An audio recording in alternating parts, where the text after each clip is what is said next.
I can't tell you how many people ask me, how in the world can you possibly believe that God exists after all that you've gone through? How can you still hang on to him? And that's a very complex, multi-layered answer, but I can tell you it's a combination of nothing but God's mercy. I think he's hung on to me tighter than I've hung on to him.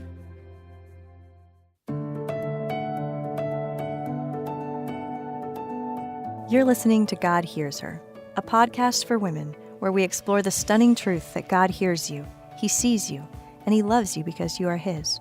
Find out how these realities free you today on God Hears Her. Welcome to God Hears Her. I'm Elisa Morgan. And I'm Eryn Adkins. And Happy New Year! We are officially in 2024, and we wanted to start the year off right by learning about some spiritual practices we can start to lean into for those potential New Year's resolutions.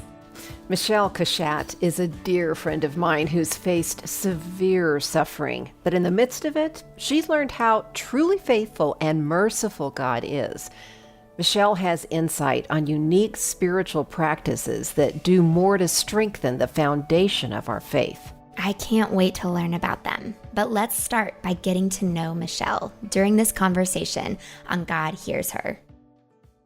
If we go back in time, my parents became Christians when I was only about 5-6 months old. And so even though my parents were brand new to faith, I've really never known life without faith being a part of it. And so that's one of the gifts for me. But, at the same time, it comes with its own challenges, right? And so for the first 20 years or so, I had a fairly relatively uneventful life of growing in faith, but it had been somewhat untested until I was in my early 20s. And without going into too much detail, I married a man and we were in full-time ministry together. I was a pastor's wife. And so in many ways, it just looked like the ideal life. Just, all of my prayers had been answered. Everything was perfect until literally within the first month of marriage, I realized that the marriage that I thought I had was a mirage, that there was all kinds of stuff going on behind the scenes that I didn't know.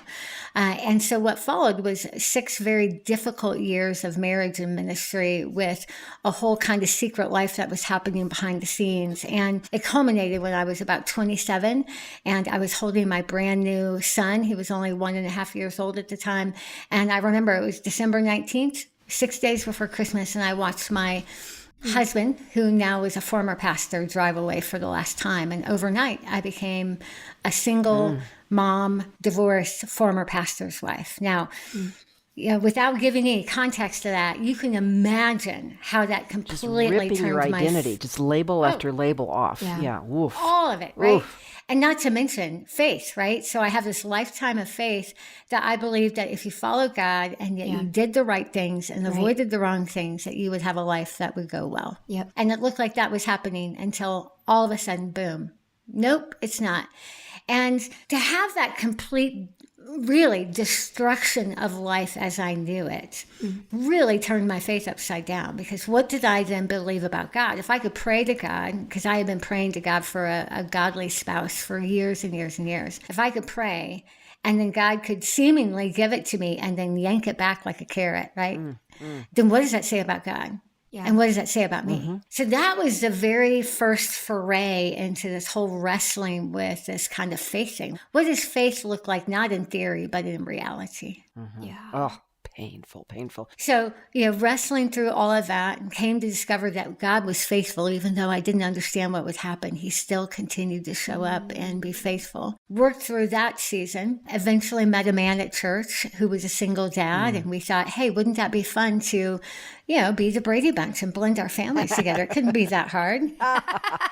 Man, blended family. I had no idea. I thought you just kind of put people together and everything would be fine. I mean, we were basically healing what had been broken. But what I failed to take into account is you can't throw 5 people, 2 parents and 3 boys who had gone through the wreckage of divorce. You can't throw them together into one house and expect people not to get hurt. Right. Yeah. And so in the years that followed, wrestling through stepfamily and blended family, not to mention the stigma in church environments, right? Yeah. And there is, let's just be clear, there is a stigma about those of us who do not have traditional ideal families. Right? That's right. And wrestling, talk about another identity crisis. Who am I if I'm not a mom and a wife of a really happy family, and we were not happy. Yeah. Right? And add to that now, then you continue to move forward, but you face a couple of different challenges that came out of the blue. Yeah. So then, right when we thought we were getting over the hump of blended family and kind of getting into our groove, and that, by the way, was about 10 years in, not to discourage anybody out there, but it takes a while. Yeah. On an ordinary Tuesday before Thanksgiving, I sent my boys to school. My husband was getting ready to go to work, and I got a phone call from my doctor. And, to back up a little bit, the week before, I had gone in to see an ENT doctor, ears, nose, throat doctor, because I had an ulcer on the side of my tongue that wouldn't heal. And so, went in just to see if I could get a mouthwash or something to take care of it. On a whim, he did a biopsy, but he told me, several times, Michele, you have nothing to worry about. You're 39 years old, you're healthy, you exercise, you eat good, you have nothing to worry about. Until that Tuesday before Thanksgiving when he called, and his first words were, Michele, I'm sorry, it's not good. And that day I found out I had squamous cell carcinoma of the tongue, cancer of the tongue. That's awful. I was a non-smoker. Again, I ran half marathons, did triathlons, super healthy. None of it made sense. And on top of that, I made my living as a communicator, as a speaker. I trained speakers. I traveled all over the U.S. All of a sudden now, suffering starts to feel personal. Yeah. And I know there's people who are listening right now that feel like God's picking on them, right? And so you go through these things. I pray for a husband, and then I get married and divorced. I pray for my kids, and then I end up with a broken and blended family. I pray to do ministry and use my gift of speaking for the kingdom, and then I end up with mouth cancer.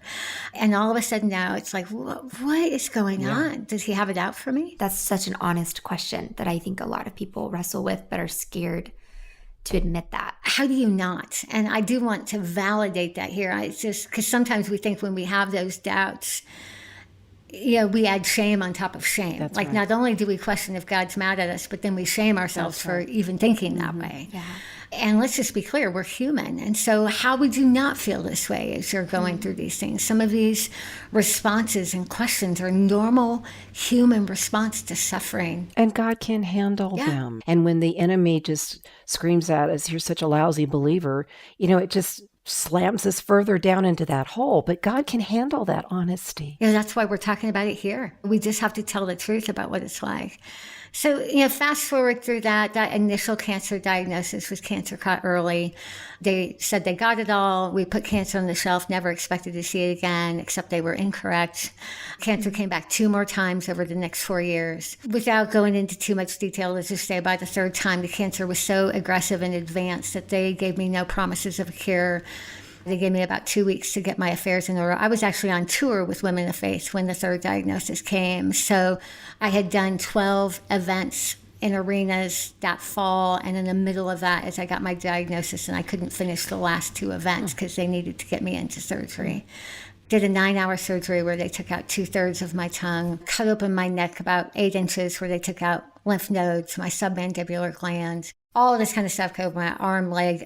Basically I was Humpty Dumpty. They took all the pieces apart, took out the cancer, put me back together again, gave me a few days in the ICU, a few weeks to recover. And then they started doing external radiation and chemotherapy. And let's just say the surgeries were easy compared to what I went through with radiation and chemo. So long and so much. Yeah. And when you start burning the face and the neck, inside and out, the consequences are massive. Yes. Just massive. And by the time all was said and done, I was on the brink of death for several months, but it really took me more than 2 years to come back to life. And to this day, it's a miracle that I'm here at all. It is. And Michele, that's not all. No, that's not all. another layer in that you became a mom again. Yes. Tell us about that. So in between that 1st and 2nd diagnosis, we got a phone call from someone who had twin 4-year-olds and a 5-year-old whose biological mom could no longer care for them, a history of addiction, abuse. And due to some connection via family, the call came to us basically saying, will you take them? It was us or foster care. And in some ways, I was 8 months out from a cancer diagnosis. We had raised 3 teenage boys, which I haven't even talked about the chaos surrounding that. Right. And so it didn't make any sense. And yet I had come through a season where I knew what it was like to wake up every day afraid. And these 3 kids had woken up every day of their life for 4 years afraid. And in the context of that, both my husband and I felt like, what if we are really the people who can help them? And we made a decision within 24 hours. We drove to another state and we picked up twin 4-year-olds and a 5-year-old with a history of severe abuse, neglect, brought them home and started parenting all over again. And let's just say some ignorance is good. We had no idea what we were getting into. And although it's been the right decision, it's been one of the hardest things that we've ever done. Things being right doesn't mean that they're easy and doesn't mean that everything falls in place beautifully. I'm struck by all of this background and we want to hear it, and there's more. I know there's more. Oh, yeah. But it's so juxtaposition against what God has taught you and revealed to you and wooed you into discovering about his character, so that now you are writing and speaking from this grist, from this hole of pain and his presence in it, in such a way that you're helping others access what they can have in him. That's a head scratcher, Michele. Yeah, for me too. Yeah. I mean, I sit there and think sometimes I should have left my faith a long time ago. Yeah. Like from a human perspective, from purely a intellectual perspective, it makes no sense that I still believe in a good God.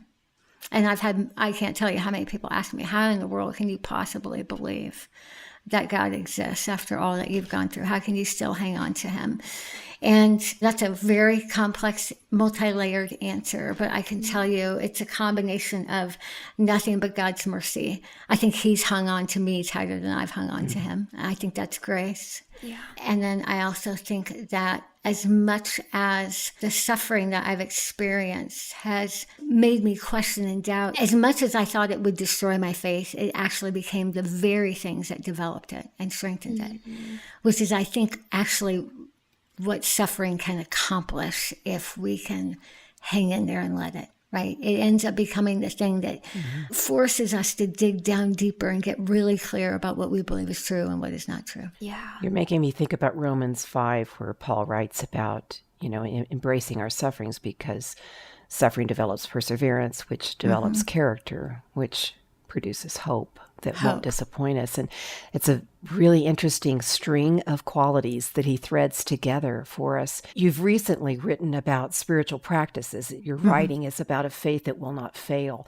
How did you get to that? And what have you learned about spiritual practices that keep your face pointed toward God rather than turning your back on him? Well, so many times when we think of spiritual practices, we think of disciplines. It sounds like homework, right? So it sounds like we just need to do more. And let's just be clear.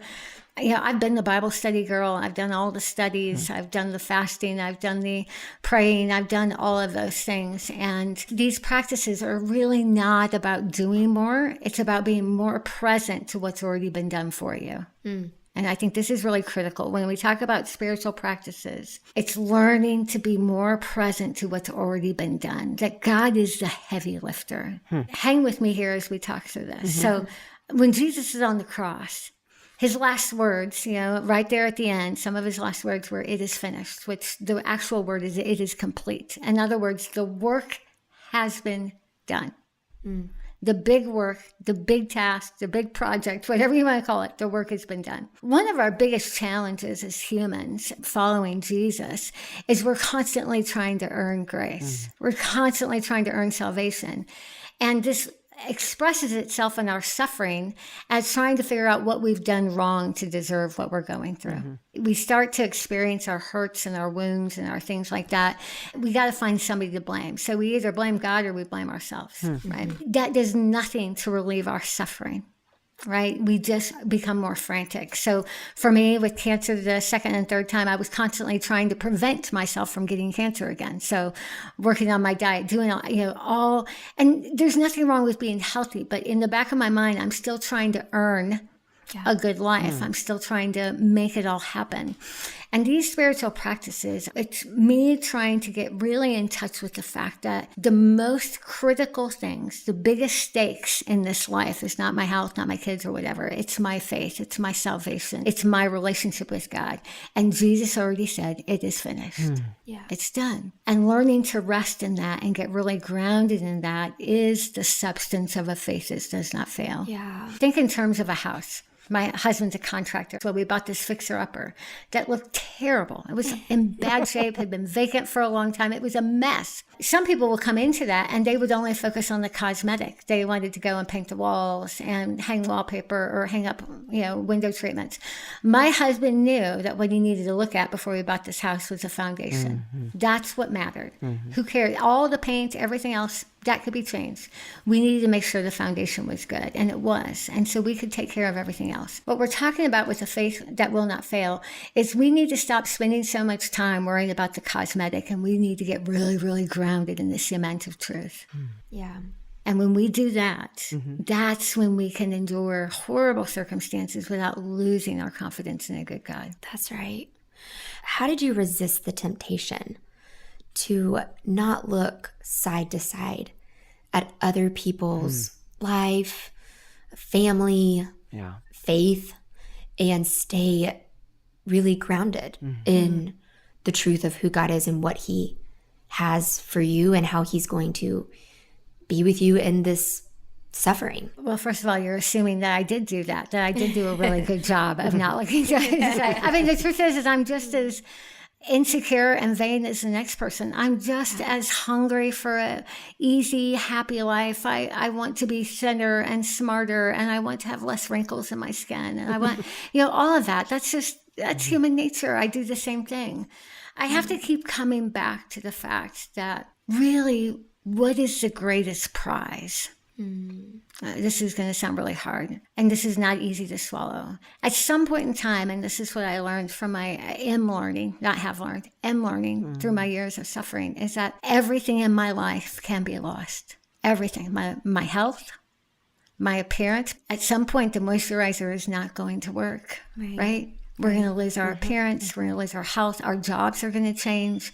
Our location, our family, everything in our life can be lost, except God himself.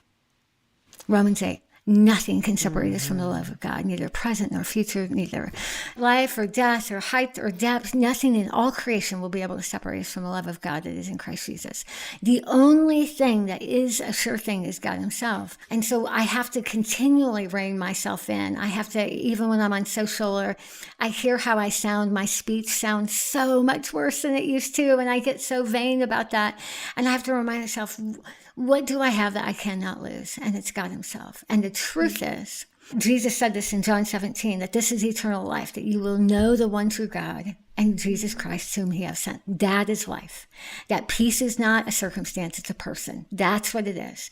And when I remind myself, when I keep my eye on the prize and remind myself that what the real goal is, that it can't be lost, that's what grounds me. That's the cement under my feet. You talk about the spiritual practices.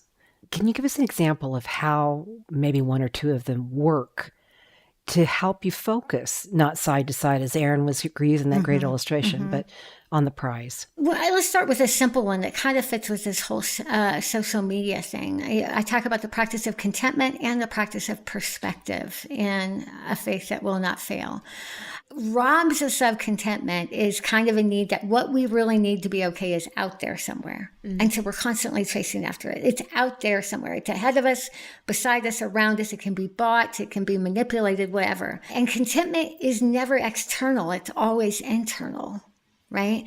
And so being present to what we already have, and part of the practice of contentment is gratitude. And, we've talked about this so much that some people roll their eyes, but the reality is we already have far more than we deserve. True. And this is where the practice of perspective comes in. As I sit there and think and catalog my list of losses, and trust me, it would not be a hard leap to spend a day thinking about everything I've lost and to get myself into quite a tizzy by tonight, right? Yeah. About what a raw deal I've gotten. It wouldn't take much effort.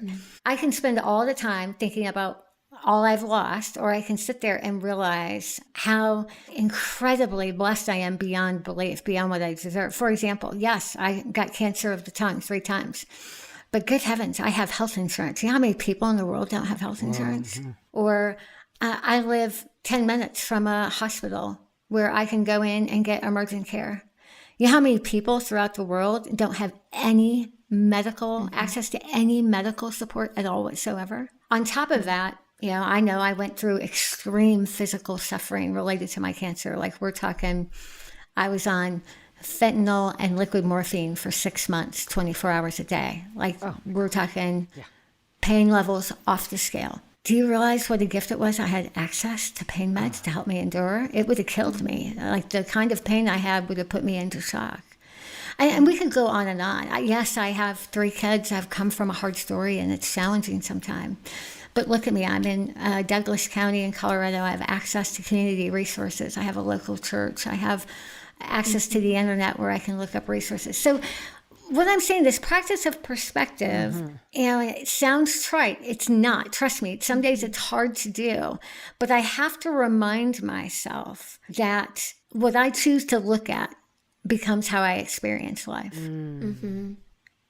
Where I choose to put my focus becomes the reality of my experience. And I am grateful. I choose to focus on the fact that, no, I wouldn't have ever wished for cancer. And gosh, I hope I never get it again. But what a gift it is that God allowed me to be in this place and at time and have access to the resources I have. Yeah. What a gift it is that he allowed me to know him. There's so many people that don't even know that there is a God who loves them. And I can go on and on. Those practices, again, do you see how it's not so much about homework. It's really staying present to the reality of what is already true. Thank you for that illustration you gave us. I think we all can pause and think about the perspective that you're offering and how it changes us. Let's take it one step further, and this ties with the practice of community. Okay. And this is so important for all of those of you who are listening who have lost something that you feel like has disqualified you. My speech is obviously not what it used to be. And Elisa, you remember me before my speech was altered. And so I sounded very different. I was on international podcasts with millions of downloads. I had a very different voice. You can Google and hear what I sounded like before. It's out there. It's a very legit loss. Like I find myself having conversations with my neighbor and I'm spitting on her because I can't control that. That's embarrassing. It's not, my vanity is wounded by all of that. Yeah. I had a good friend of mine that texted me a while back, was traveling in Florida speaking, and happened to be in an office. And over the speaker system, the radio was playing whatever. And all of a sudden she heard a voice doing a 30-second clip commercial, and it was my voice. How did she recognize it was me? It's because now I have very unique speech. And she heard my voice. She leaned in, immediately texted and said, I heard you. I would have never known it was you, but you have such a unique voice. Oh my gosh. And it occurred to me that my speech actually doesn't disqualify me from speaking, but actually, because it's so different now, people lean in. I'm not one of a million. I'm just like one of a kind. That's right. Right? But that is true for all of us. The things that we think disqualify us, the things that we think that make us broken, actually, and this is something that's the miracle of the gospel, end up becoming the very thing through which God reaches out and touches humankind. Yeah. And then the thing that we thought was our loss and devastation becomes packed with meaning and purpose, because in the hands of God, it becomes a place of ministry. How do you allow yourself to hold space for grief, but then also shift your perspective? It begins by understanding that they're not mutually exclusive. Grief and joy are not sequential events, they're simultaneous. In fact, the book, A Faith That Will Not Fail, I open with the practice of lament. And the whole reason I opened with the practice of lament is because I think we've done a very poor job as a Christian community allowing each other to grieve. Yeah. Right? Lament is a practice of worship, just like singing praise songs is. Lament is worship, just like going to church is. Lament is a way that we kind of crawl up on our hands and knees, bloody as they are, to the foot of the cross, underneath Jesus's bleeding body, and we mourn the reality of our condition. Right? It's simply giving voice to the reality of that. There are still days I cry about what I've lost, and I don't feel guilty about it. because I believe that God mourns my suffering even more than I do. I do believe that with all my heart. And we need to start, first of all, giving ourselves permission to grieve, but also giving each other permission to grieve. There is no shame or lack of faith in admitting that this life hasn't turned out quite like you imagined. That's not a lack of faith. It's just telling the truth. Yeah. And God is a God of truth. So we can very clearly say, this is not what we want. I mean, Jesus cried over Jerusalem, Jerusalem, Jerusalem, how I have longed to gather you. Jesus was mourning the reality of our condition. Yeah. We see Jesus in the Garden of Gethsemane, lamenting the fact that he was going to suffer. He was not a masochist. He was not saying, bring it on. He was mourning the suffering. As Christians, though, again, there's that sense of we don't mourn without hope. And so it's a kind of messy, simultaneous tension that we have of grieving our current condition and yet hoping for our future redemption. It's like Job, as he was mourning throughout the whole book of Job, and he said, but I believe, I know that my Redeemer lives. I know that my Redeemer lives. And I can sit here right now and tell you that my physical pain is with me every day, but I am telling you right now, oh my gosh, I could stand up on my desk right now and shout this. I know that my Redeemer lives. I know that he lives. He sees me. He is coming for me, and he's going to make all things new. None of this suffering will be wasted. I believe this with my whole heart. And if it took all of the suffering for me to get to this place of confidence in my Redeemer, then it was worth it. This is not just a show. This is not just a podcast. We are not getting to make people feel good.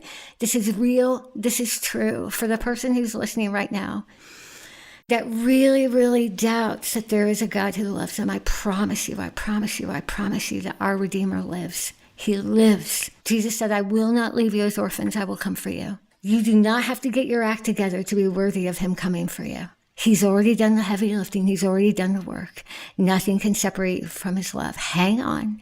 He is coming for you. And there is coming a day and a time that he will make all things new. Michele, someone is going to ask how you are now physically. You know, what is your prognosis? And just so we have that to share, what can you tell us?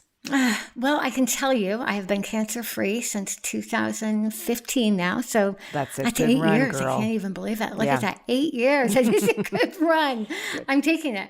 That said, I still go to the doctor every year, probably will for the rest of my life. I'm never completely free of that. I've had so much radiation, so much treatment, everything else, that there's always that risk of cancer coming back.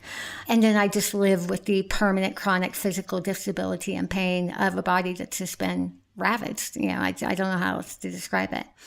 So yes, I'm cancer-free. I celebrate that. It's no longer the central focus of my life. The fear can still come and impact me. I still have days where the fear sneaks up and I have to wrestle that to the ground again and kind of tell the truth about my fear. But my life is no longer driven by doctor's appointments and whether I live or die. I kind of feel somewhat like Paul. He describes this. He goes, I don't know what to say. Part of me longs to go and be with the Lord, which is better by far. And yet I know as long as I'm here, and I'm paraphrasing, I still have work to do. And just like Paul said that, I kind of feel the same tension. There are days I just long to go and be with Jesus. I just long to. I can't wait to see his face. And yet at the same time, I've got a good life and I have work to do still here. And so I wake up every day going, okay, I'm still here. What are we doing today, Jesus? And do everything that I can, you know, to sit with people in hard places and to embody the gospel as best as I can as a broken person until Jesus takes me home. We are so thankful that Michele is with us. She has such a beautiful soul. I'm really glad we got to start the new year with her wisdom. Well, before we go, be sure to check out our website to find a link for Michele's book, A Faith That Will Not Fail, and check out our newest God Hears Her blog post. You can find that and more on our website at godhearsher.org. That's godhearsher.org. Thanks for joining us. And don't forget, God hears you, he sees you, and he loves you because you are his. Today's episode was engineered by Ann Stevens and produced by Jade Gussman and Mary Jo Clark. We also want to thank Heather and Patty for all their help and support. Thanks, everyone. God Hears Her is a production of Our Daily Bread Ministries.